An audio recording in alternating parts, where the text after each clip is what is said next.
बैसाख की शिवरात्रि आ रही है, छोड़ना मती, बेलपत्री का पत्ता जल में डालकर भले पत्ते को निकाल देना, और वो जल, जो रोग है, जो बीमारी है, संपदा नहीं आ रही हो, दुकान नहीं चल रही हो, व्यापार नहीं चल रहा हो, बच्चे चिड़चिड़े हो गए हो, क्रोध पड़ रहा हो, तो भी बाबा पर घर के प्रत्येक व्यक्ति एक लोटा जल जरूर चढ़ा के आना, शिव को नमन कर कर आना। ये मौका नहीं मिलता, चढ़ाओ।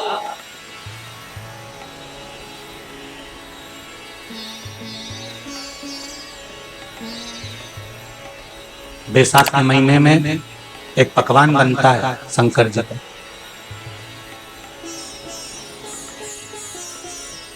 शिव जी के हाथ में त्रिशूल है, शिव जी के 3 नेत्र हैं, बेलपत्री में भी 3, बोलते जाओ, पत्ती है। बैसाख के महीने में जो शंकर भगवान को प्रसाद का भोग लगता है, उसमें भी 3 ही चीज मिलती है। सत्तू, कोई दूसरे महीने में बनता है? जम के तो बोलो नहीं। कब बनता है? यही बैसाख के महीने में। चने की दाल, गेहूं और जौ, इन तीनों को गलाकर सेक कर जो सत्तू तैयार होता है, इसी बैसाख के महीने में परशुराम जयंती के दिन या अमावस्या के दिन या पूर्णिमा के दिन शंकर भगवान को समर्पित होता है और भगवान विष्णु को समर्पित होता है। दुनिया के लोग कहते क्या होता है सत्तू से? सास अपनी बहू से कहती है बेटा सत्तू बना ले, थोड़ा सा सत्तू बाजार से ले आना, 10 रुपए का खरीद कर ले आना, आज सत्तू, आज अपन पूजन करेंगे सत्तू की, अच्छे तृतीया है, थोड़ा सा पूज देंगे, थोड़ा सा भगवान को भोग लगा देंगे, सत्तू का लड्डू बना लेंगे। बोलो री जी, सही है कि गलत है? बाजार में भी सत्तू मिलता है, तो बच्चे कहते हैं, बहुएं कहती हैं कौन खाएगा, काय को ला रहे हो, सत्तू का क्या काम है? और शिव महापुराण की कथा कहती है, स्कंद पुराण की कथा कहती है, जिस समय पर बैसाख के महीने की सुंदर अमावस्या का दिन था, उस दिन माता पार्वती शंकर भगवान के लिए जब पकवान बनाने के लिए बैठी, कुछ नहीं मिला, तब माता पार्वती ने 3 अनाज को लिया, एक चना, दूसरा गेहूं और तीसरा जो, इन तीनों को भींग रहे थे, उसको लेकर आए गंगा जी में से, उसको सेक कर माता ने अंगीठी पर, और उसका जो सत्तू बनाकर शिव को दिया। शंकर भगवान ने कह दिया, सुन पार्वती, ये सत्तू नहीं, ये मेरी औषधि है। बैसाख के महीने में जो खाएगा वो जिंदगी भर रोएगा नहीं, शरीर से स्वस्थ। अब उसको लोगों ने हंसी खेल में ले लिया, सत्तू का क्या काम, मम्मी हम नहीं खाएंगे, बड़ा पूरा।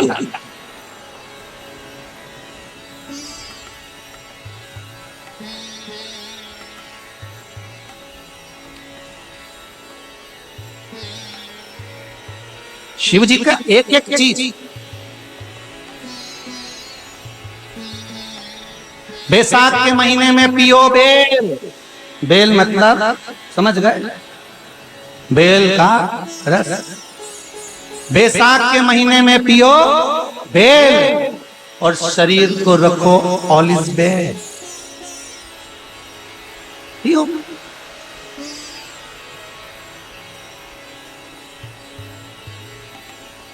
शरीर बेकार नहीं, शरीर बेकार नहीं हो सकता। अब शिव आराधना तो करो। हाँ, जिंदगी की मोड़ पर शंकर परीक्षा बहुत लेते हैं, बहुत परीक्षा। एक सुंदर संवाद आता है स्कंद पुराण,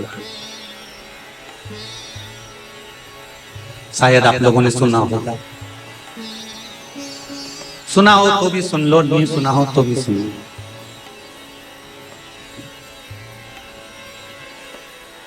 कांकी नगर में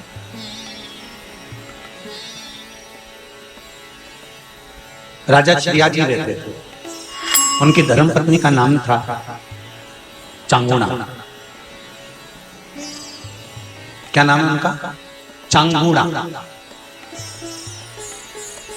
चांगुणा शिव भक्ति में लीन रहती थी, उसे शंकर की भक्ति के सिवा कुछ सुहाता ही नहीं था।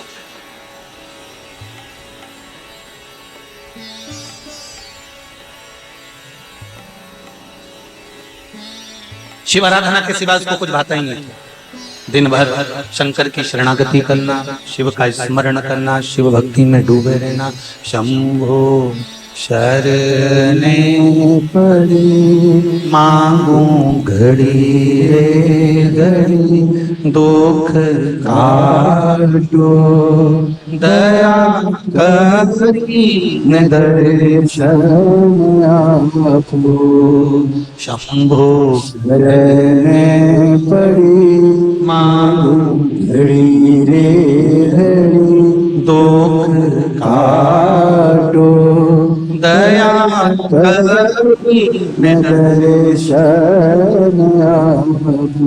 चांगुना दिन रात भगवान शंकर की आराधना करती थी। स्कंद पुराण में वैशाख चरित्र के अंतर्गत ये सुंदर वैशाख के महत्व में चांगुना की कथा वर्णन की गई।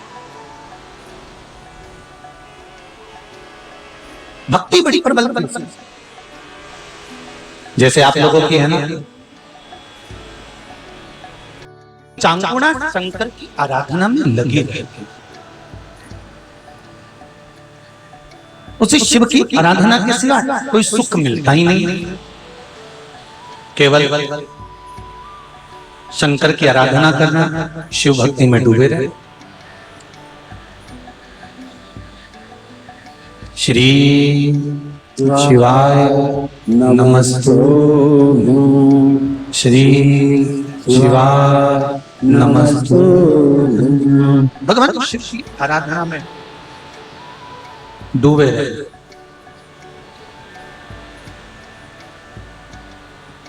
भगवान की भक्ति में सदा लगे रहे। चांगुना शिव की आराधना में दिन रात लगी रही। समय आया, एक दिन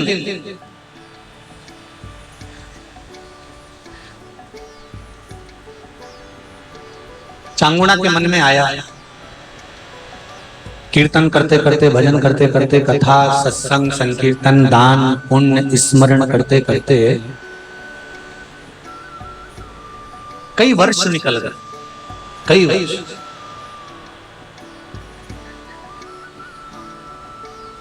पर संतान नहीं है गोदी में।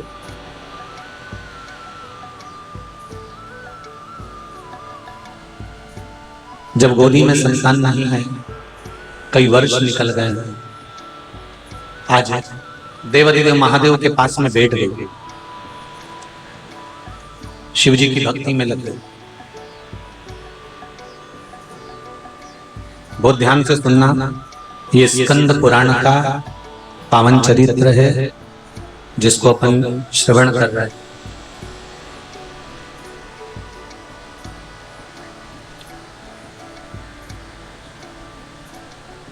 जल का पात्र भरकर लाती है, बेलपत्र शिव को समर्पित करती है और जल समर्पित करती है।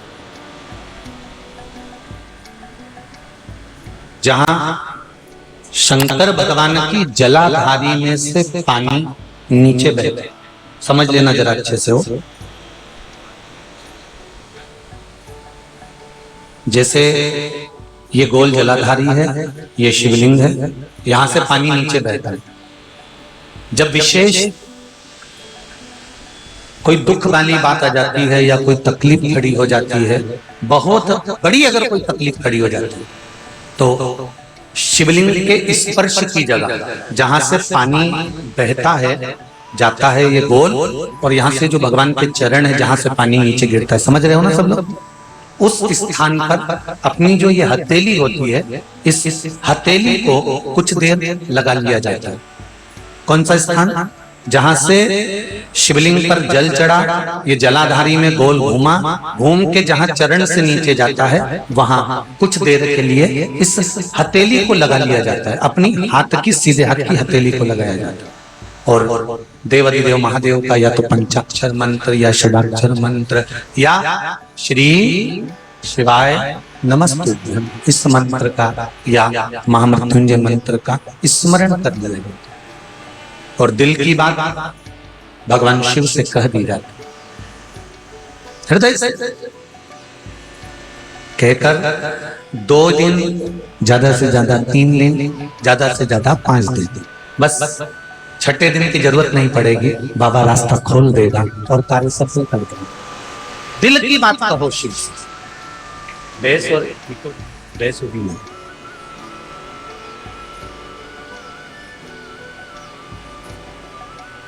अपने दिल की बात कहिए बाबा से।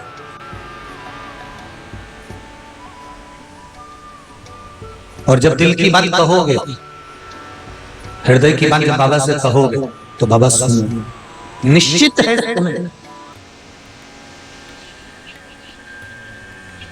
चलो और सरल भाषा में समझ लीजिए। गोली दवाई नाक से खाई जाती है कि मुंह से खाई जाती है? बोलते जाओ जरा। मुख से।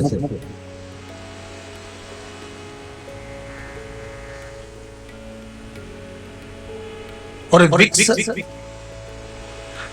नहीं मुंडा से खा जाओ तो जरूरी नाक से ही उसको लगाना जरूरी बताया है ना स्थान कि विक्स से लगाना तो नाक से लगाना, गोली खाना तो मुंडा से खाना, और अगर कोई ऑर्डेक्स से लगाना तो ऊपर से लगाना, ना तो इसको नाक में डालना है, इसको ऊपर से मल देना, या बाम है तो ऊपर से मल देना है। ठीक है। उसी तरह शंकर भगवान के शिवलिंग से लेकर जलाधारी से लेकर चरणारविंद तक के बीच में किस जगह पर, और सरल में समझो फिर पहुंचते हैं। वो कौन सा, वो एक रेखी वाले होते हैं, ऐसा कुछ मेथी दाना यहाँ लगा देते हैं और ऐसा ऐसा वो लपेट देते हैं। क्या बोलते हैं? हाँ, बस वो थेरेपी ध्यान रख लूं मैं तो। ठीक है, आप लोगों ने ध्यान रख लेना जो भैया जी बोले। ठीक है, तो वो थेरेपी के अंतर्गत यहाँ मेथी दाना लगा दिया, यहाँ लपेट दिया, यहाँ मूंग का दाना लगाया, यहाँ लपेट दिया, यहाँ चावल फंसा दिया, यहाँ लपेट दिया। तो उससे बीमारी को हरने के लिए करते, बोलो सही है, इसीलिए करते हैं ना। और कहीं कहीं एक्यूप्रेशर वाले मिलते हैं कि यहाँ का पंच दबाएंगे तो कि ये दबाओ तो सिर बंद हो जाए, ये दबाओ तो पेट बंद हो जाए, ये दबाओ तो पाँव बंद हो जाए, ये दबाओ तो हाथ। सही है। उसी तरह शिव महापुराण की कथा कहती है कि शंकर भगवान के शिवलिंग से लेकर जलाधारी में कुछ स्थान ऐसे हैं वहां पर हमारा मात्र स्पर्श कर अपने दिल की बात कह देने से भी कार्य सफल हो जाता है। तुम जल चढ़ाओ मत चढ़ाओ, तुम बेलपत्र चढ़ाओ मत चढ़ाओ, तुम धतूरा चढ़ाओ मत चढ़ाओ, पर दिल से अगर तुमने कहा तो उसका फल मिलेगा।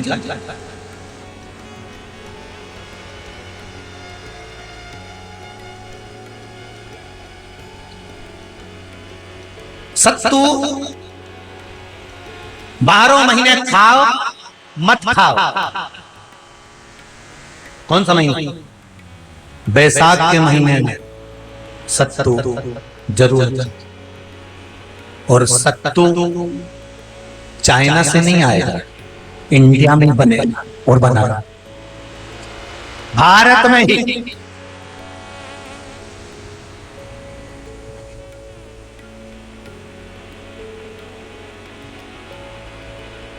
चलो आ जाओ गरुड़ पुराण में। मरने का 47वां दिन, जब मरेंगे तब गरुड़ पुराण बचेगी। पहले ही सुन लो, और जिसके पास में गरुड़ पुराण नहीं हो तो पंडित जी से मंगवा कर फिर पढ़ के देख लेंगे। मरने के 47वें दिन, 47 डेज, 47वें दिन किस चीज का दान तुम्हारे सामने आता है?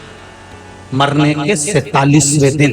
10 दिन तक तो जीवात्मा घर की अटारी करे थी, मरने के बाद 12वें के दिन चली जाती है। उसके बाद में जब 47वां दिन आता है तो 43वें दिन जीवात्मा को क्या दान करा जाता है? व्यक्ति ने क्या पुण्य करा होता है कि उसको नरक नहीं भोगना पड़ता, बेतरनी नहीं भोगना पड़ती, वो सीधे बेतरनी से पार उतर जाता है। वो किस चीज का दान है? तो कहा शिव महापुराण में, गरुड़ पुराण में, कि वो सत्तू का दान है जो बैसाख महीने में करा जाता है। सत्तू का दान 3 चीजों से मिलकर बनता है। जौ, बोलते जाओ जल्दी, गेहूं, चना, ये 3 चीज से मिलकर बनता है। इसमें जो बारीक बारीक कण होते हैं, जितने जितने 3 चीज के मिले हुए बारीक बारीक कण होते हैं, ये जब दान किया जाता है सत्तू का, तब ये बेतरनी करने के लिए 47वें दिन इस जीवात्मा ने अगर सत्तू का दान करा होता है, या सत्तू का सेवन बैसाख के महीने में करा होता है, तो उसको बेतरनी नहीं भोगना पड़ती, डायरेक्ट सीधे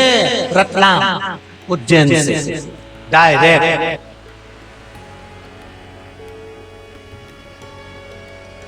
किस किस के यहाँ बनता है सत्तू? मैंने भी तो ये पूछा किस किस क्या बनता है। मैं ये थोड़ी बने, मैं अभी थोड़ी ना कि अभी बन गया। बैसाख में बनता तो होगा। पहले गांव के लोग तीरथ करने जाते थे। गांव का लोग जब तीरथ करने जाता था कोई सामान नहीं लिया, सत्तू बांधी पोटली में धरा यूं और पानी में घोलिया और नमक डालिया या शक्कर या गुड़ घोल के और पी के वही चले। आज के अब जब सैनिक युद्ध करने जाता है, थक जाता है, बहुत थकान हो जाती है, जब उससे देखा जाता है तो सैनिक का जो कमांडर होता है वो सत्तू मंगवाता है और गिलास में घोल घोल कर पूरी सेना को पिलवाकर फिर युद्ध में उतार देता है। फिर युद्ध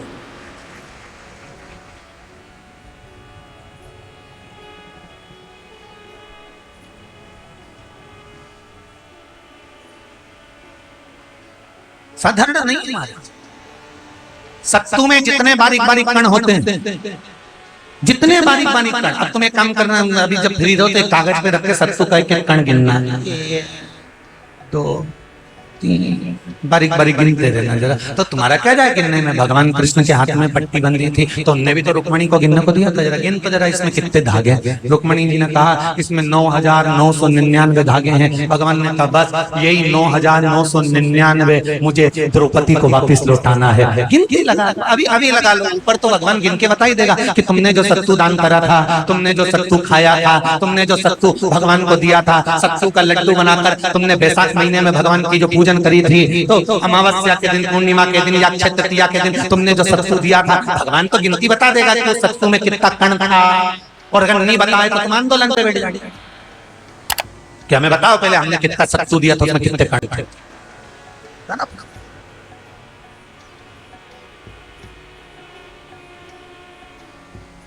एक शिव की आराधना में चांगुना ने एक लोटा जल भरा, उसमें थोड़ा सा चंदन डालकर बेलपत्री के वृक्ष के नीचे ले जाकर डाल देती, थोड़ा सा जल बचाकर शिव जी को डाल देती। शंकर भगवान ने एक दिन चांगुना के सामने मन में विचार प्रकट करा और पार्वती जी से कहा, पार्वती एक बात समझ में नहीं आती, आधा जल ये बेलपत्री को देती है, आधा जल मुझे देती है। जब आधा जल मुझे देती है तो मुझे बड़ा गुस्सा आता है, क्योंकि बच्चे और बूढ़े ये दोनों एक समान है। बच्चों को थोड़ा सा भी उसकी सामग्री में से, उसकी चॉइस की चीज में से तोड़ के अगर दूसरे को दे दिया तो बच्चा यूं फेंकेगा खुद जाके और मुंह फुला के बैठ जाएगा, नी खाऊं नी। मां समझाए खा रही भाई है होगा, नीचे मत को ऐसा भाई जो मेरा ही हिस्सा खा जा, मुझे तो पूरा ही। फिर मां अंदर जाएगी, फ्रिज में से वापिस पूरा के पूरा आम निकाल के लाएगी और आम देगी, ये पूरा है, चक्कू से कटा नहीं दे, छोरा भी इतना है वाला, पूरा घुमा घुमा के देखे।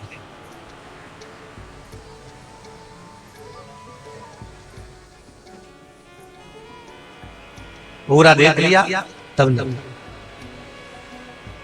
बच्चा ऐसा ही बुजुर्ग व्यक्ति होता है, बूढ़ा, पति को भोजन दिया तो उसमें चटनी रख दी, जीरामन रख दिया, पापड़ सेक के रख दिया, और बुढ़ा व्यक्ति जब भोजन करा तो उसमें कहीं नहीं, तो बूढ़े की निगाह में तो आ ही जाता है कि बताओ अपनी तो वैल्यू घस गई। तो बच्चे के मन में और बुजुर्ग के मन में आ जाता, बच्चा और बूढ़ा। भगवान ने कहा ये आधा जल कहाँ डोल के आती है? पार्वती जी ने कहा उसके संतान नहीं है, इसलिए वो बेलपत्री की भी आराधना करती है और आपकी भी आराधना करती है। ठीक है,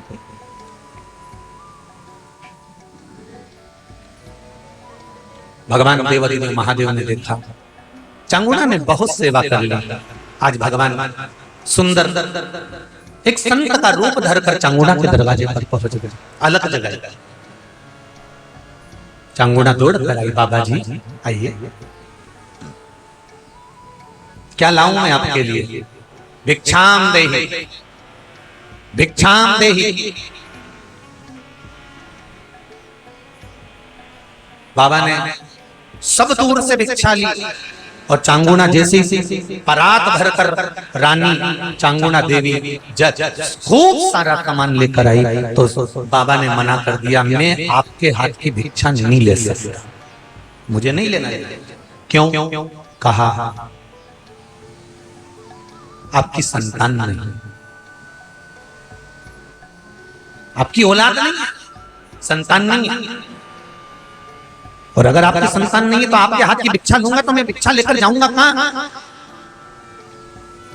मुझे आपके हाथ की भिक्षा नहीं चाहिए। इतने में चांगुणा ने उस संत के चरण पकड़े और संत के चरण पकड़कर चांगुणा कहने लगी, देखिए बाबा जी, जन्म मरण और परण ये तो तीन देवाधिदेव महादेव के हाथ में है। संतान देना और ना देना ये शिव जी के हाथ में। शंकर एक पत्र में लिखा है,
एक पत्र है जब नहीं आ रहा, जिसमें लिखा है कि संतान नहीं थी 2014 से, औलाद नहीं थी।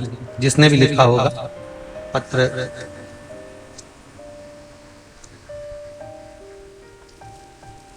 2014 से संतान नहीं थी, सारे इलाज करवा लिए, डॉक्टर को दिखा लिया, पर संतान का सुख नहीं था। गुरुदेव तब टेस्ट भी करवाया, वो भी सफल नहीं हुआ। अंत में जिसने भी पत्र लिखा हो, अगर वो यहाँ बैठे हो तो हाथ उठा सकते हैं, वो पत्र ढूंढना पड़ेगा। तो संतान का सुख नहीं था गुरुदेव, कई बार इलाज करवाया तो भी संतान का सुख प्राप्त नहीं हुआ। आखिरी में किसी ने कहा कि शिव महापुराण में सफेद आंकड़े की जड़ का प्रयोग बताया गया है, एक बार वो तो करो। और सफेद आंकड़े की जड़ का प्रयोग किया गया है, और गुरुजी 5 महीने का गर्भ है, ये वो माने लिखकर दीदी ने भेजा। जिसने भेजा होगा वो बैठी होंगी, अगर पत्र नहीं मिला तो उनके स्मरण में रहे कि आपका पत्र पढ़ा गया।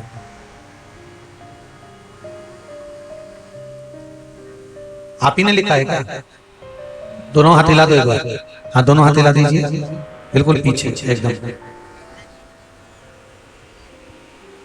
बैठ जाइए, बाबा की कृपा बनी रहे।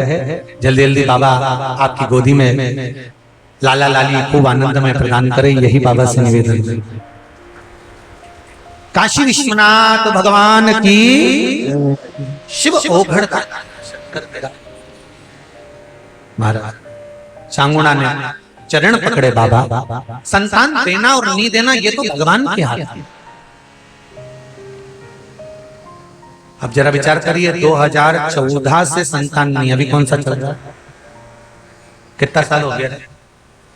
अब दी की नहीं दी भोलेनाथ ने? शिव कृपा होती है, दुनिया का ऐसा कोई काम है ही नहीं। अगर समस्या है तो उसका हल मेरा देव अधिदेव महादेव है, ये पक्का। अगर समस्या है तो उसका हल बस शिव आराधना करो, दिल से, दिल से कह रही है। उगड़ कैलाशी अविनाशी भगवान शिव का चरित्र कह रहा है। चांगुणा निवेदन कर रही है कि संतान देना और ना देना ये तो शिव के हाथ है।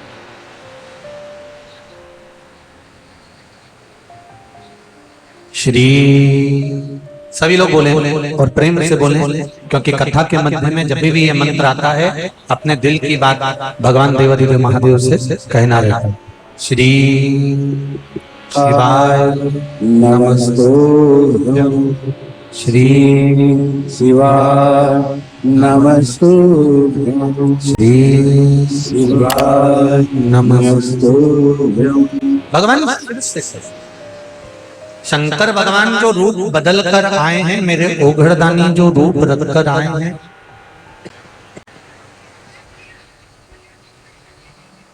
भगवान ने कहा मैं तुम्हारे हाथ से भिक्षा नहीं ले सकता, क्योंकि तुम्हारी संतान नहीं है। तब चांगुड़ा ने कहा, एक बात कहें बाबा जी, दुनिया में संत, साधु, सन्यासी, तपस्वी, साधक, उपासक, इसका जो बल होता है ना, वो बड़ा बल होता है। तप का बल साधारण नहीं है। तप का बल खाली नहीं जाता।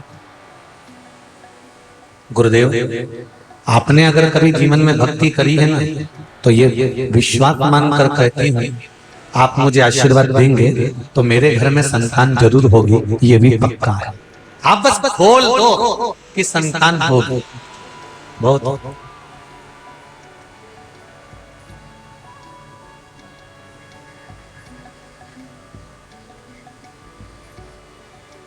भगवान प्रसन्न हो गए और मेरे देवाधिदेव महादेव जो संत का रूप रखकर आए थे, साधु का रूप रखकर आए थे, उन्होंने झोली में से फल निकाला। वो फल निकालकर चांगुना को दे दिया, ले चांगुना, ये फल खा ले, तेरा गर्भ ठहर जाएगा, संतान हो जाएगी। चांगुना ने वो फल ऐसे ही नहीं खाया, चांगुना ने वो फल ले जाकर सबसे पहले शंकर भगवान के सम्मुख में रख दिया और शिव जी से कहा। उसको ये नहीं मालूम कि ये संत खड़ा है, ये शंकर ही रूप रखकर आया।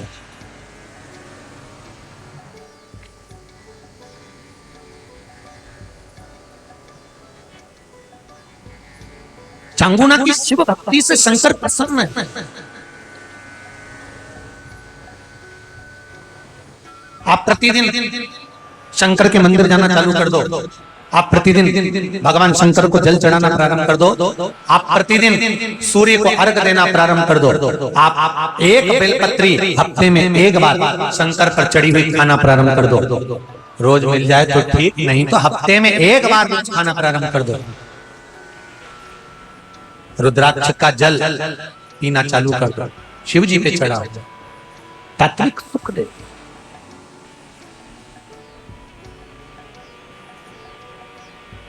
जहां शिवालय होता है, उस शिवालय के पास में एक ना एक सरोवर, कुंड, बावड़ी, तालाब, नदी जरूर होता है। क्यों होता है? उसका कारण है। उसका कारण सरोवर शिव महापुराण की कथा किसने सुनी है? जो टीवी पे बातचीत थी, ऑनलाइन आई थी, सुनी है आप लोगों ने? सरोवर शिव महापुराण की, मान सरोवर शिव पुराण, उसमें कहा था शंकर भगवान का जितना प्राचीन से प्राचीन मंदिर होगा, उस मंदिर के पास कोई तालाब, कोई बावड़ी, कोई कुआं, कोई हाथी, कोई हैंडपंप, कोई खड्डा जरूर होगा, जिसका जल साधारण नहीं होगा, वो जल अमृत के तुल्य होगा। वो जल साधारण। और काशी मंदिर की सबसे बड़ी मूलता थी ज्ञान वापी, और वो ज्ञान वापी दूसरों के पास में, काशी मंदिर के पास में नहीं थी, वो ज्ञान वापी दूसरी जगह चली गई थी। उसमें मंदिर नहीं था, मंदिर को उन्होंने रख लिया। वो तो धन्यवाद देता हूं आदरणीय मोदी जी को, जिन्होंने उस ज्ञान वापी को वापिस काशी के मंदिर में लाकर रख दिया, वापिस काशी के मंदिर में लाकर रख दिया उस ज्ञान वापी को। पर हम जिस भूमि पर रहते हैं, जहां हम निवास करते हैं, ऐसे कई शंकर जी के पुरातत्व मंदिर हैं, जिनके पास में बड़े बड़े कई सरोवर होंगे, कई कुंड होंगे, कई बावड़ी होंगे, कई तालाब होंगे, कई नदियां होंगी, और उसकी देखरेख संसार में जहां तुम निवास कर रहे हो उस व्यक्ति को करना चाहिए, उस व्यक्ति को रखना चाहिए। और अगर मैं मानता हूं रतलाम में भी कई मंदिर हैं, आदरणीय कलेक्टर महोदय जी से जब बात हुई थी तो मुझे सूचना मिली थी कि कई लगभग 290 मंदिर का संचालन आपके नगर के कलेक्टर महोदय कर रहे हैं, उसके लिए बड़ी प्रशंसा का विषय। कई मंदिर जहां पर टूट फूट हो गई, देख रेख नहीं है, वहां का सारा संचालन प्रशासन कर रहा है। प्रशासन उसको देख धन्यवाद है बहुत बहुत। पर एक चीज का दुख भी, और मेरी थोड़ी आदत बुरी है, कहने में पीछे नहीं, भले फिर बाद में तुम कोई भी टीका लगाओ, अच्छा का लगाओ चाहे बुरे का लगाओ। यहाँ एक शिव मंदिर है बड़ा विशाल, और उसके पास में एक कुंड तालाब बना है, अमृत तालाब, और उसकी हालत ऐसी हो रही, बाप रे बाप। कौन सा शिव मंदिर? अब तो बोल दो, गढ़ कैलाश, और उसके पास में तालाब जिसका पानी अमृत है, रतलाम के। कितना सुंदर है महाराज, राधा रत्नाकर की कथा उठाकर देखना, जो राजस्थान जोधपुर के आकर रतलाम बसा था, और उसकी कथा उठाकर देखो, राजस्थान के किताबों में उसका वर्णन मिलेगा, जिसने आते से शिव मंदिर का निर्माण करा था और उसके पास में तालाब का निर्माण करा था। वो तालाब ऐसा बनाया था कि राजस्थान में जब रोग उत्पन्न हो गया था तो इस तालाब का जल बोतल में भर भर कर ले जाकर पिलाया था और लोग ठीक हो गए थे। और वो तालाब में आज गटर का पानी जा रहा है, तो क्या होगा रे तेरा कालिया? जरा विचार कर, क्या विचार है तुम्हारा?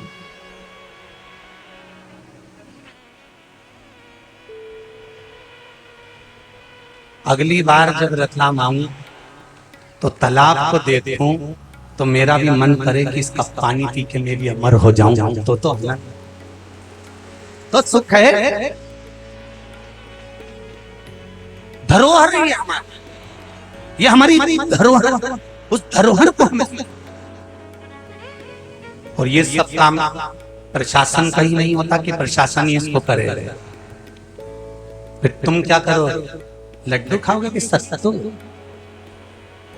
थोड़ा कर्म तुम्हारा भी है, जागना, अपने कलम के माध्यम से, अपने आनंद के माध्यम से लोगों को जगाना, और उस तालाब की सुंदरता को और चार चौगुना बढ़ा देना कि लोग आए और गढ़ कैलाश का जब दर्शन करें तो वहां मेरे तालाब का भी दर्शन कर कर जीवन को सुखी बने, आनंद। ये अपना भी फर्ज है, केवल शासन और प्रशासन नहीं। कोई कचरा डाले, साफ मना करो, कचरा क्यों डाल रहे हो? कोई गंदा पानी आ रहा है, ये कहां से आ रहा है? मुंह मोड़ दो उसका तुरंत, जिस घर में से आ रहा है वहीं नाली में फिट, उधर वापस रिटर्न। ये कैसे आ रहा है? थोड़ा समाधान, हम सुधरेंगे, जम के बोलो जरा, युग सुधरेगा, हम बदलेंगे। कब बदलोगे?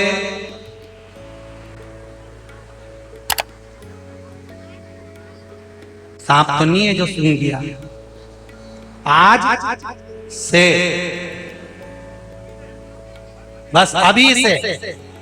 गलत काम अगर कोई कर रहा है तो ये तुमने कचरा गलत फेंका। तुम अगर शंकर जी का विसर्जन भी करने जाओ, फूल पत्ती भी विसर्जन करने जाओ, तो निवेदन बार बार कर रहा है, क्यों बेलपत्र विसर्जन करने जाते हो? उस बेलपत्र को सुखा के रखो, पाउडर बनाओ।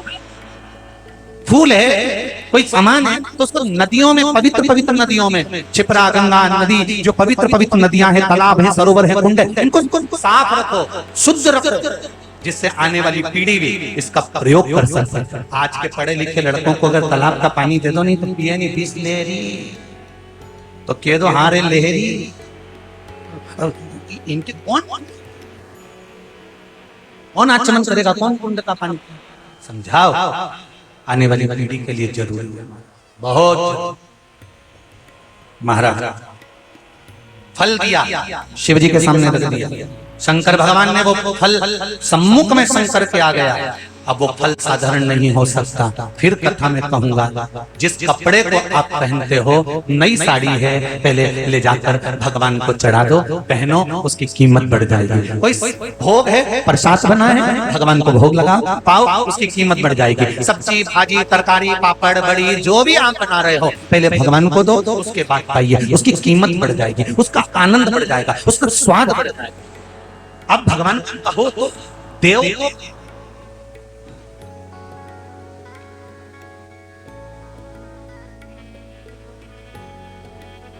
पैसे कमा कर लेकर आओ, सबसे पहले भगवान को दो। हम ये नहीं कह रहे कि तुम मैं छोड़, पहले भगवान को समर्पित।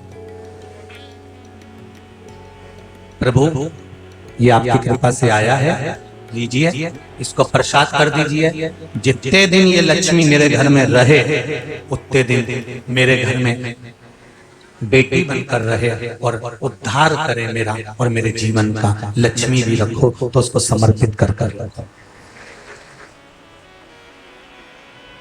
समर्पित जैसे खेत में मकान होता है और चूहे पूरी फसल का नाश कर देते हैं, तो धतूरा और कमल गट्टा हल्दी की गांठ के साथ जमीन में जिस जगह मकान होता है, कमरा होता है, जहां गेहूं भरते हो, चने भरते हैं और चूहे पूरा खोखला कर देते हो, तो वहां उसके आसपास में एक धतूरा कमल गट्टा और हल्दी की गांठ जैसे खड्डा खोद कर गाड़ दी जाती है, तो चूहा उधर प्रवेश नहीं करता, क्योंकि वहां शंकर का पहरा हो जाता है, गण का पहरा हो जाता है। गणेश आएगा पर चूहा नहीं। उसी तरह हम भी तो कुछ अगर समर्पित करेंगे भगवान को, तो हमें प्राप्त। हम शंकर भगवान को दे रहे हैं। आज चांगुड़ा ने वो फल दिया भगवान शंकर को, वो फल की कीमत समझना कि वो फल कहाँ काम आया। वो फल चांगुड़ा ने दिया, चांगुड़ा ने फल उठाया, खा गई, गर्भ ठेर गया। 9 महीना 9 दिन में चांगुड़ा के गर्भ से संतान हो गई, एक पुत्र ने जन्म ले लिया। वो पुत्र इतना विद्वान था, इतना प्रबल था, इतना सुंदर था, जिसका वर्णन नहीं। माँ चांगुड़ा शंकर जी की आराधना करती, तो पुत्र भी शंकर की आराधना करता। चांगुड़ा अगर पशुपति व्रत करती, चांगुड़ा सोमवार का व्रत करती, चांगुड़ा अगर कोई व्रत धारण करती, तो पुत्र भी सोमवार का व्रत करता। अगर चांगुड़ा शंकर का अभिषेक करती, तो पुत्र भी शंकर का अभिषेक करता। चांगुड़ा अगर शिव की आराधना में डूबी रहती, तो वो पुत्र भी शिव की आराधना में डूबा रहता। तो जैसे माँ करती है, वैसा ही वो पुत्र करता है। यही होता है, यही हमारे बच्चों को संवारना हमें, कोई दूसरा संवारेगा?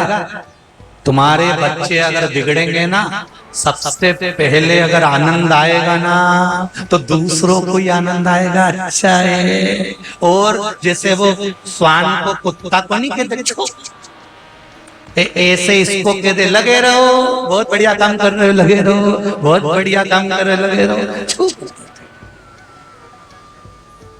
वो तो कहीं का समझदार होगा जो समझाएगा, गलत काम मत कर छोरा, ये गलत है, मत जा, ऐसा मत कर छोरा, ये गलत, समझाने का प्रयास। महाराज शंभो शरणे मांगो घड़ी दुख काटो, दया करी ने दर्शन आवो। अब उसको समझाया, जब समझाने की श्रेष्ठता होगी तो आनंदित। माँ शिव जी की आराधना करती है, चांगुड़ा जब शंकर भगवान की आराधना करती है, तो साथ में वो बालक भी शिव की आराधना करता है। चांगुड़ा के पुत्र का नाम रखा था चिले। क्या नाम रखा है? चिले। अब जैसा चांगुड़ा शिव आराधना कर रही है, वैसे ही चिलिया करता है। श्री शिवाय नमस्तुभ्यं श्री शिवाय नमस्तुभ्यं श्री शिवाय नमस्तुभ्यं। चांगुड़ा मंदिर जाने लगी, पुत्र भी मंदिर जाने लगा। चांगुणा आराधना में लग गई, पुत्र भी आराधना में लग गए। समझ आया? एक बात, देवऋषि नारद निकलकर काशी में पहुंच गए, जहां पर माता पार्वती जी शंकर भगवान के चरण दबा रहे।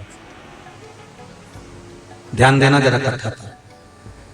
हमेशा आपने कथा सुनी होगी कि लक्ष्मी जी भगवान विष्णु के चरण दबाती हैं, पर काशी की जो धरा है, काशी की जो भूमि है, ये अविमुक्त भूमि है, जहां पर माता पार्वती शंकर भगवान के चरण दबा रहे।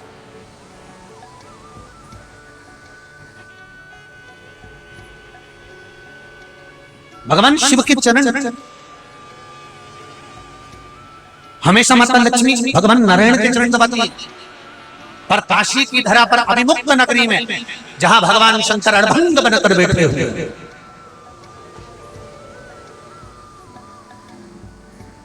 वहां माता पार्वती जी शिव के चरण दबा रहे। देवऋषि नारद पहुंच गए।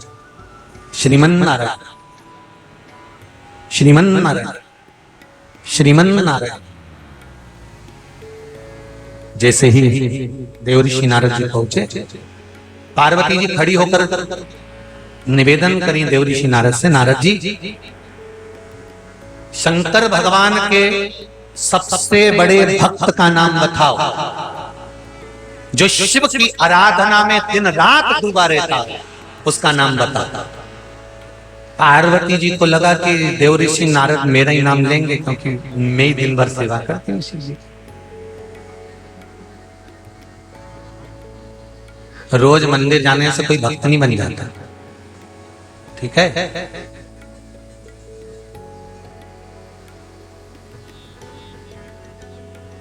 और रोज मंदिर जाने से, रोज मंदिर जाने से कोई ये सोचे कि मैं भक्त की गिनती में आ गया, सबसे बड़ा भक्त मैं ही हूं, मैं ही रोज मंदिर जाता हूं, मैं ही देवालय जाता हूं, मैं ही पूजन करता हूं, मैं ही अर्चना करता हूं, मैं ही मंदिर की देखरेख करता हूं, मैंने सब संभाल रखा है, अगर मैं नहीं होता तो कुछ नहीं होता। तो जो ऐसा सोचे ना, उससे निवेदन है आधे घंटे मरी जा। तू होगा तो भी मंदिर का काम होगा, और तू नहीं होगा, बोलो तो भी जीतियो, तो भी मंदिर।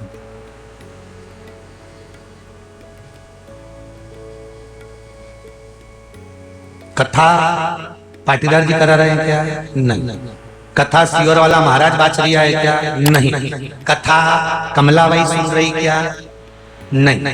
भेरू सुन रहा? नहीं। बाचने वाला भी शिव, बचवाने वाला भी शिव, और सुनने वाला भी शिव, दूसरा कोई नहीं।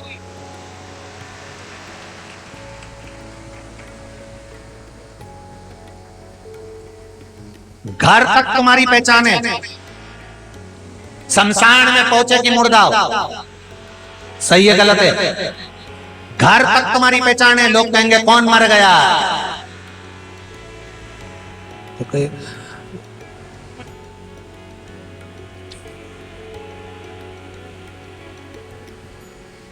अमर मर गया, तो क्या अमर तो अमर हो गया, फिर काय मर गया, तो क्या बस मर गया।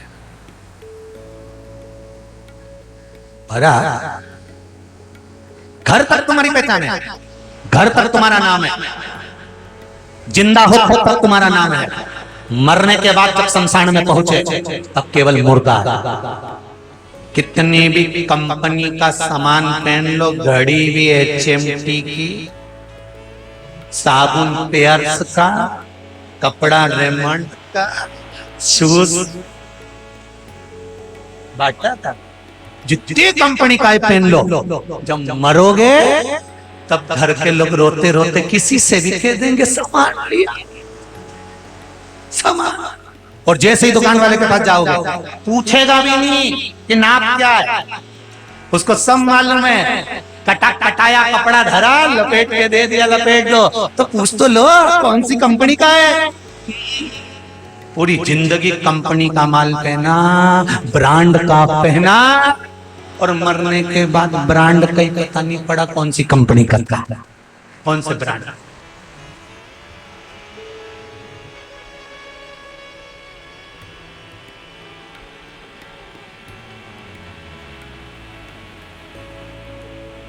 वो एक बार परम पूज्य क्रांतिकारी संत राष्ट्रीय संत श्री तरुण सागर जी महाराज जी से किसी ने पूछ लिया था, आपका एड्रेस क्या है, आप कहाँ रहते हो? तो उन्होंने कहा था हमारी ड्रेस ही नहीं है तो एड्रेस कहाँ से? तन पर कोई ड्रेस होए तो एड्रेस भी होए, अब यहाँ तो ड्रेस ही नहीं है तो एड्रेस कहाँ से? संत का कोई एड्रेस नहीं, शिव भक्त का कोई एड्रेस नहीं। घर से चले थे तब कमला विमला भेरू राम किसान हरि किशन थे, पर कथा में पहुंच गए तो केवल एक रह गए, क्या? शंभु शंकर शिव, इसके सिवा कुछ नहीं, कुछ। फिर वही वाली बात आ गई, मजा जीने भोलेनाथ धड़क, भीतर शिव है, श्वासों में शिव है, धड़कनों में शंकर है, तो फिर क्या क्या क्या?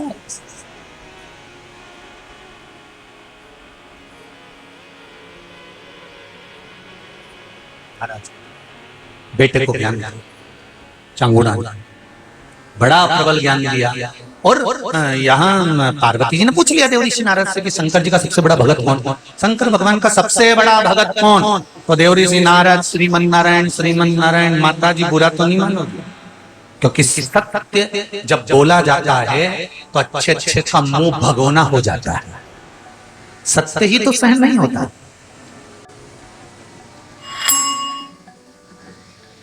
अच्छे खासे व्यक्ति से कह दो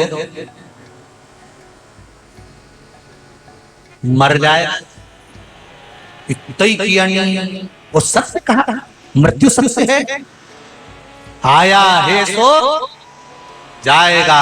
राजा रंग फकीर, कोई सिंहासन पर चढ़कर गया, कोई गया बंदी, आया है जाना है। बादाम खाओगे तो भी जाओगे, नहीं खाओगे, रोटी खाओगे तो भी जाओगे, नहीं खाओगे, पार्लर में जाओगे तो भी जाओगे, नहीं जाओगे तो भी जाओगे, कथा सुनोगे तो भी जाओगे, नहीं सुनोगे तो भी लोगों के मन में आ जाता है फिर मरना ही है तो कथा काहे को सुने, नहीं सुनना चाहता। पर एक अंतर है, कथा सुन के मरने वालों का और कथा नहीं सुन के मरने वालों का एक अंतर है। बिल्ली अपने मुंह से अपने बच्चे को पकड़ती है, साथ घर लेकर जाती है, बच्चा मरता है क्या? नहीं। बिल्ली अपने मुख से चूहे को पकड़ती है, चूहा बचता है क्या? नहीं। उसी तरह कथा सुनकर मरना और कथा नहीं सुनकर मरना दोनों में अंतर है। कथा सुनकर मर गए तो बिल्ली के बच्चे जैसे बेकुंठ चले जाओगे, और अगर कथा नहीं सुनी और मर गए तो चूहे जैसे मसले जाओ। मरना तो निश्चित, बिल्कुल पक्का।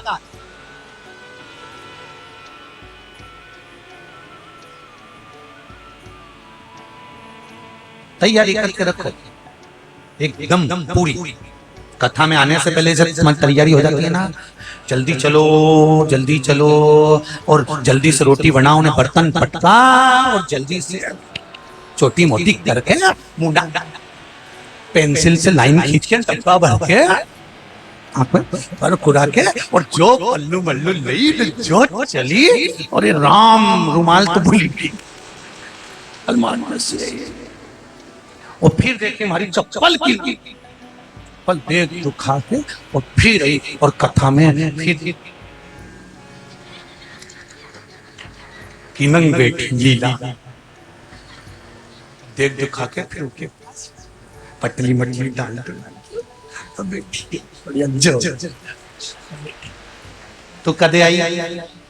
अभी तो आई आधा घंटा, तो इतनी जल्दी तेरे को आगे जगह मिल गई? अरे वो तो दूसरी बैठी थी, मेरा भजन ही सहन नहीं करा, मेरा पाँव धर दिया ऊपर। अच्छा,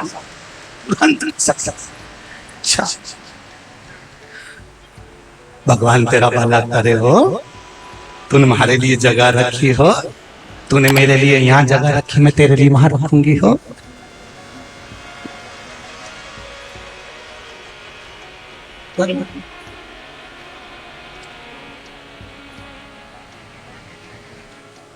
चित्त हो शिव भक्ति में।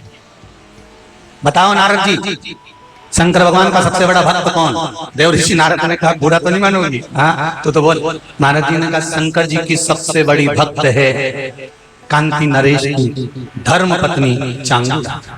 चांगुड़ा वो मृत्यु लोक में रहने वाली साधारण सी स्त्री रानी, वो शंकर भगवान की भक्त है, सबसे बड़ी भक्त, सबसे बड़ी भक्त है।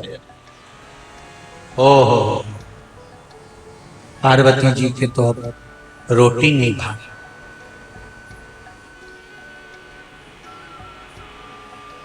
जब किसी की सुन लो ना, अरे उनके यहाँ तो इतनी शंकर भगवान की पूजा है, तो फिर मन करे देखें तो सही आखिर है क्या। ये आधे से जो ज्यादा भीड़ है ना, ये कथा की नहीं है, ये सियोर वाला पागला के देते। आखिर ये पागल खाना छोड़ के यहाँ कैसे आ गए, ये देख।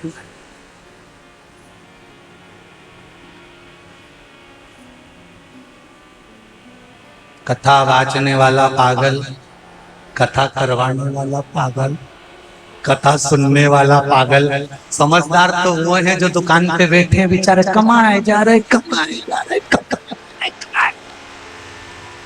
वो कमाए जा रहे और अपन लगाए, और उसी से क्या आ रहा है, मैं जा रही हो जाऊं।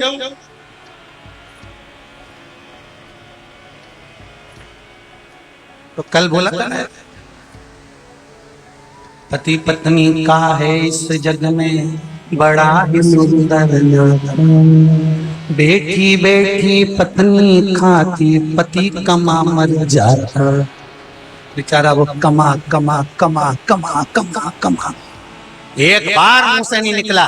सुनो, 7 दिन की कथा हो रही है, शिव महापुराण कथा चल रही है। मैं पत्नी नहीं धर्म पत्नी हूँ। पत्नी और धर्म पत्नी में जमीन और आसमान का अंतर होता है। पत्नी पति को पतन के रास्ते पर लेकर जाती है, पत्नी पति को सिनेमा घर लेकर जाती है, पत्नी पति को मायके लेकर जाती है, पत्नी पति को शादी तक लेकर जाती है, और धर्म पत्नी पति को शिव महापुराण की कथा तक लेकर आती है। क्योंकि मुझे अकेले बैकुंठ नहीं जाना है, आप और मैं दोनों बैकुंठ में मिले ये चाहते हूँ। नरक नहीं भोगता हुआ देख सकती, क्योंकि दुकान पर बैठोगे छल करोगे, नौकरी भी करोगे तो बेईमानी करना पड़ेगी। कमाना है तो नौकरी, चाहे सर्विस, चाहे दुकान धंधा व्यापार, कुछ भी कर लो, झूठ बोलना पड़ेगा, छल करना पड़ेगा, कपट करना पड़ेगा, बेईमानी करना पड़ेगी, सब कुछ करना पड़ेगा। कमाने के लिए सब कुछ करना पड़ेगा और भोगना भी तुमको पड़ेगा। इसलिए निवेदन है, 7 दिन की शिव महापुराण में से कम 1 दिन मेरे साथ चलो। कमाने के लिए तो जिंदगी पड़ी है और श्वास है तो कमा लोगे। अगर कोरोना में निपट गए होते तो दुकान पर तुम्हारा काका जी बैठे राजस्थान से।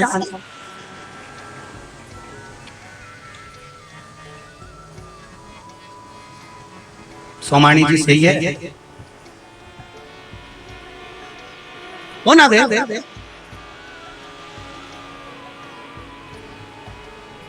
4-4 5-5 फैक्ट्रियां हैं कपड़े की सूरत में, और बेटे बहू और बाप और माता बिना कथा के एक दिन नहीं रह पाते। जहां कथा होती वहां भी जाते हैं, टीवी पर कथा सुनते रहते हैं और फैक्ट्री चल रही, कौन चला रहा है? तो क्या शंकर जी चला रहा है। कहीं देखी ना,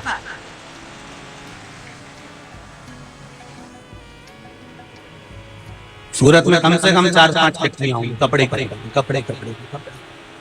पर शिव मेरा आपकी कृपा से सब काम हो रहा। शिव की कृपा एक बार प्रेरणा आपको देना चाहिए। मेरी माताओं से निवेदन है, मातृशक्तियों से निवेदन है, अगर घर की लाज बचा सकती है, घर को संस्कारित बना सकती हैं, और घर में कोई बीमारी को प्रवेश नहीं करा सकती है, तो वो केवल माँ ही हो सकती है, घर की नारी ही हो सकती है, उसके सिवा कोई। कह दो एक बार, चलो कथा में। वो कहेंगे बहुत भीड़ हो रही है, नीचों क्यों दुकान पे भीड़ आए तो तुम्हें मजा आए, तो कथा में भीड़ आए तो कहीं नहीं हुआ। चलो तो क्या मन लोग धक्का मारते हैं तो क्या वही तो मैंने देखा है नाथ द्वारा में। एक बार किसी ने हमसे पूछ लिया था, तिरुपति में तो भगवान के जब दर्शन होते हैं तो लाइन से होते हैं, शिरडी जाओ तो लाइन से दर्शन होते हैं, पंढरपुर जाओ तो लाइन से दर्शन होते हैं, देवी जी के मंदिर जाओ तो लाइन से दर्शन होते हैं, पर नाथ द्वारा में जाओ तो धक्के में दर्शन होते हैं। ऐसा क्यों होता है? तो हम तो सीधी सीधी कहते हैं कि भगवान भी कहते हैं मेरे दरवाजे पर आकर धक्का खा गया तो संसार में कभी धक्का नहीं खाएगा, इसलिए यहाँ तो आपसे भी निवेदन है, ये जो बाजू बाजू में तुम्हें मत रही है इधर से ये तुमने जितना कहीं का बेकार कर्म करा होगा ना तो बीच में ठसी इधर से पांव धर इधर से और ये सब जो तुम्हें मत रही है ना, ये कुछ नहीं होने वाला। ये जैसे मत्थे तो मक्खन निकले उसी तरह तुम्हारे भीतर विश्वास भक्ति और श्रद्धा प्रकट हो। कोई कह रहा था गुरुजी जहाँ कथा हो रही है इतनी धूल उड़ रही है कि सब माथा पे चढ़ी जा रही है। हमने कहा धूल नहीं उड़ रही है, शंकर भगवान सोच के बैठा है भस्म कौन चढ़ाएगा तुम्हारे ऊपर, इसलिए एक साथ चढ़ा के भेजो। कौन चढ़ाए तुम्हारे इतना सारा के भस्म? शिव की परम भक्त कौन सी है? तो क्या चांगुना। हाँ, अब तो पार्वती जी को गुस्सा आ गया और पार्वती जी ने भोलेनाथ जी से कह दिया जरा परीक्षा लो चांगुना की। शंकर जी ने कहा परीक्षा? हाँ, जाओ और परीक्षा लेकर आओ कि मैं बड़ी कि वो बड़ी। ठीक है, शंकर जी परीक्षा लेने पहुंचे तो एक ओघड़ी का रूप रखकर शंकर भगवान पहुंच गए और चांगुना के यहाँ पहुंचकर शंकर भगवान ने आवाज लगाई, माता भूख लगी है, बहुत तेज भूख लगी है, जल्दी भोजन दो। और चांगुना अंदर गई, पकवान बनाया, बैठो महाराज बैठो, और भोजन बनवा कर लाई और दे दिया भगवान उस अघोरी कहने लगा, ए रानी तो मुझे मूर्ख समझती है, ये भोजन करूंगा है? और अघोरी ने भोजन फेंक दिया। रानी को लगा कि भोजन अच्छा नहीं बना होगा, अंदर गई, रानी खुद बनाकर लाई छप्पन भोग, अघोरी ने फेंक दिया, मैं ये भोजन नहीं करता। तो महाराज कौन सा भोजन करोगे? अघोरी हूं, बिना मांस के नीरे सस्ता, मांस लेकर आ। चांगुना कहने लगी बाबा शिव के भक्त हैं, यहाँ तो मांस बनता ही नहीं। रानी बुला तेरे राजा को। राजा भी हाथ जोड़कर खड़ा हो गया, महाराज भोजन में ऐसा कैसे लाएंगे? नहीं, भोजन तो मैं मांस का ही करूंगा, लेकर आ। ठीक है महाराज, आप बोलो किसका मांस चाहिए? अघोरी बोला पशु पक्षी का मांस नहीं चाहिए, क्योंकि बेचारों के मुंह में आवाज नहीं होती, रोएंगे तो क्या बोलेंगे। पशु पक्षी का मांस नहीं चाहिए, फिर मांस लाना है तो एक काम करो, मनुष्य का लाना, मानव। प्रभु मानव का मांस? हाँ, और मानव भी वो नहीं होना चाहिए जिसको तुम पैसे से खरीद कर ला। तुम राजा हो, डरा कर लिया होगे, पैसे से खरीद कर लिया होगे, ऐसे मनुष्य का मांस नहीं चाहिए, जो दिल से दिया जाए उस मनुष्य का मांस लाना। राजा ने कहा बाबा बहुत भारी परीक्षा ले रहे हो, ए अघोरी बाबा, मनुष्य का मांस कौन खाता है? मैं तो खाता हूं। तो एक काम करो, राजा ने कहा आप मेरा मांस ले लीजिए। अघोरी ने कहा राजन तुम राजा हो, प्रजा को संभालना, तो मैं खा जाऊंगा तो बाद में बददुआ मुझे लगेगी, तुम्हारा नहीं चाहिए, किसी दूसरे का। रानी खड़ी हो गई। रानी ने कहा महाराज एक काम करो, आप मेरा मांस ले लीजिए। ओ रानी, तुम राजमाता हो, स्त्री हो, तुम्हारे गर्भ में बच्चा रहता है और जो संसार को जन्म देने वाली है, मैं उसका मांस नहीं खा सकता। तो महाराज अब आप बताओ हम किसका मांस लाएं? अघोरी ने कहा तुम्हारे घर में एक सुंदर 7 साल का बेटा है, बड़ा सुंदर, वो 7 साल का जो तुम्हारा बेटा है उसका मांस लाना।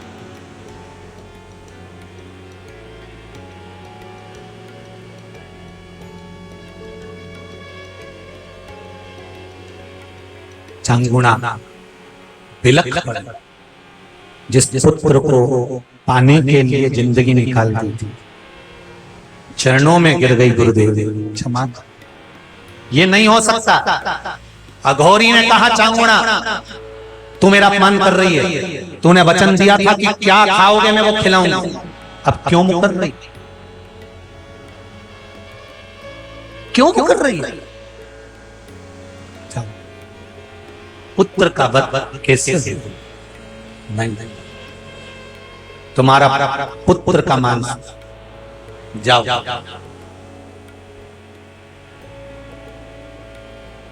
राजा रानी को समझा रहे, रानी रो रही, फूट फूट कर रो रही है, बिलख बिलख। कौन मां होगी जो अपने बेटे को मार दे? और सुनो चांगुणा, जाओ।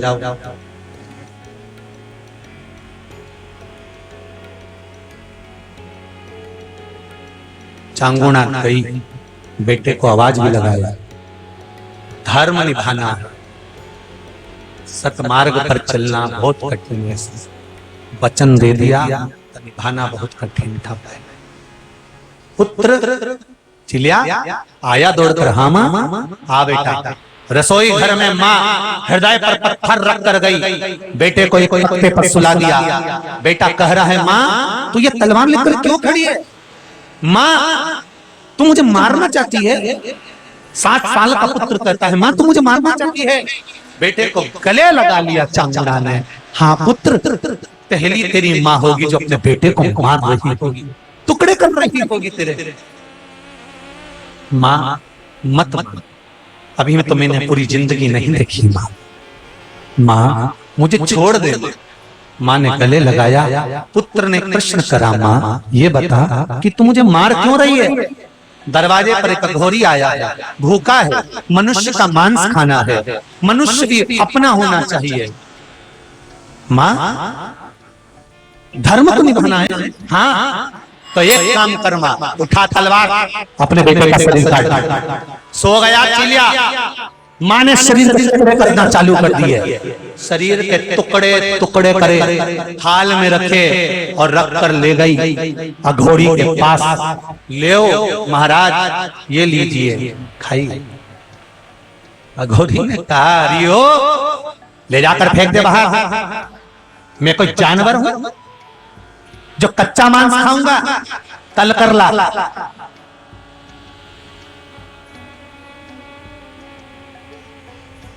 ले जा इसको। चांगुणा बेटे का शरीर घृत में तलवा कर जब लाकर फिर फेंक दिया। पागल हुई है ये, क्या है? शरीर कहां है? इसका मुख कहां है? खोपड़ी कहां है? सबसे पहले वही खाऊंगा। कहां है वो? चांगुणा ने हाथ जोड़कर कहा, बेटा तो मर गया, शरीर भी बेकार हो गया, चले गया। चेहरा बेटे का मैंने रसोई घर में केवल अपने मन को मारने के लिए, देखने के लिए रख रखा है, उसको लेकर आया।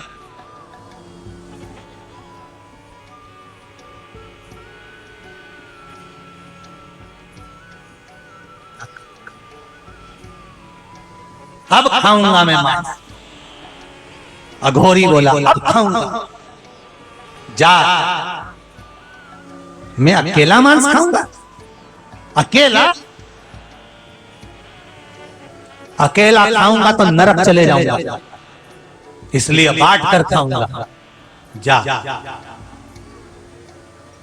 अंदर से 3 थाली और तुम भी खाना। अंदर से 3 थाली और लेकर आ। 3 थाली और ले, मैं अपने बेटे का कैसे मांस खाऊंगा? जब चांगुणा थाली लेने पहुंची, शिव के स्वरूप की मूर्ति का, शिवलिंग का दर्शन कर कर आंसू बहाती हुई बोली, बाबा ये क्या दिखा? थाली रख दी थी। राजा ने कहा अघोरी से, बाबा जी आप मैं और मेरी पत्नी मिलकर तो केवल 3 ही हुए। एक थाली पहले से थी, 3 थाली आपने क्यों बुलवाई? जब खाने वाले हम 2 थे तो एक थाली किसके लिए बुलवाई? अघोरी ने कहा तेरी औलाद भी तो खाएगी राजा, वो भी आती होगी। रानी जा तेरे बेटे को बुला, वो भी खाएगा। रानी ने कहा महाराज वो तो मर गया, उसका सिर तुम्हारे पास पड़ा है, धड़तला हुआ पड़ा है, वो कैसे आएगा? अघोरी ने कहा फल शंकर जी को दिया था तुमने, जो शंकर जी के सामने रखा हुआ फल होगा वो मर ही नहीं सकता। ला बुला तेरे बेटे, वो मर नहीं सकता, बुला। आवाज लगा चिड़िया को, और जो रानी ने अपने पुत्र को बुलाया, पुत्र दौड़ता हुआ आया और मां के सामने खड़ा हो गया। ये है शंकर को समर्पित करने की एक वस्तु का फल। शंकर पर चढ़ी हुई एक बेल, शंकर पर चढ़ा हुआ एक जल, शंकर पर चढ़ा हुआ एक चावल का दाना, शंकर पर चढ़ा हुआ एक फल, शंकर भगवान को समर्पित करी गई एक वस्तु, ये कोई साधारण नहीं हो सकती। बेटा वापिस जीवित हो गया, शंकर पार्वती ने दर्शन दे दिया, अघोरी ओझल हो गया। शिव जी ने कहा चंगुणा तूने भूल के वश शिवरात्रि के दिन बैसाख महीने में एक जल का पात्र अपने परिवार के स्वास्थ्य के लिए चढ़ा दिया था। वो जल तू भर कर ले गई थी, अपने बच्चों को और परिवार समेत वो जल का आचमन कर लिया था, इसलिए तेरा परिवार कभी नष्ट नहीं हो सकता। चांगुणा तू बच गई। उस बैसाख की शिवरात्रि का फल क्या है? जब बैसाख की शिवरात्रि निकल जाएगी तब पछताओ। इसलिए मौका मिला है कि बैसाख की शिवरात्रि के दिन एक लोटा जल घर का एक एक व्यक्ति, भले मंदिर में लाइन लगाना पड़े पर मंदिर में जाकर शंकर को समर्पित जरूर। उस जल की महत्वता को समझना है, जैसे स्कंद पुराण में, शिव पुराण में, लिंग पुराण में, नर्मदा पुराण में, गरुड़ पुराण में, सारी पुराणों में जिसका व्याख्यान वर्णन किया। साधारण बैसाख शिवरात्रि शिव महापुराण की कथा चल रही, साधारण नहीं। ऐसी पुनीत पावन शिव महापुराण की कथा का आज कौन सा दिन है? चतुर्थ दिवस है। कल कथा में श्रवण करेंगे कि बैसाख महीने में सफेद वस्त्र में चावल रखकर उस चावल को देने पर जो लक्ष्मी कोई खा जाता है, पैसा जो हजम कर जाता है, लौटाता नहीं है, वो किस तरह से प्राप्त किया जाए मात्र बैसाख महीने में, उसका क्या फल है? नौकरी करते करते समय हो गया, उसमें तरक्की नहीं हो रही, उसके लिए क्या किया? व्यापार कर रहे हो, उसका फल क्या मिले, उसके लिए कल की कथा में आए। और सभी से निवेदन करूंगा भाव भक्ति से श्रवण करें। बैसाख शिवरात्रि शिव महापुराण की कथा, शंकर मंदिरों में जाकर एक लोटा जल समर्पित अवश्य करें और अपने जीवन को सार्थक बनाएं। हमारे बीच में भगवान तो आ ही रहे हैं, भगवान शंकर, गणेश जी और साथ में सांसद महोदय हमारे बीच में पधारे हैं, वो भी हम पधार रहे हैं। जोरदार ताली बजाकर स्वागत करें और फिर आरती का क्रम होगा।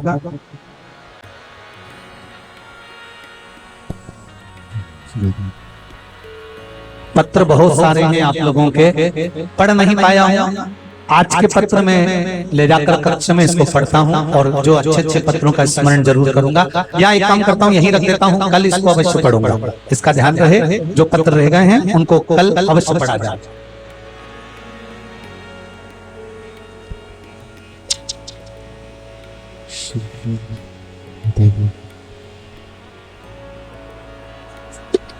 हमारे बीच में सांसद महोदय एवं सांसद महोदय श्री गुमान सिंह जी यहाँ पधारे हुए हैं। विधायक जी नागदा के श्री दिलीप जी गुजर जी भी आए हुए हैं। बहुत बहुत साधुवाद है, एक बार जोरदार ताली बजाकर उनका स्वागत। यहाँ शिव पोथी का पूजन करेंगे सांसद महोदय एवं विधायक महोदय।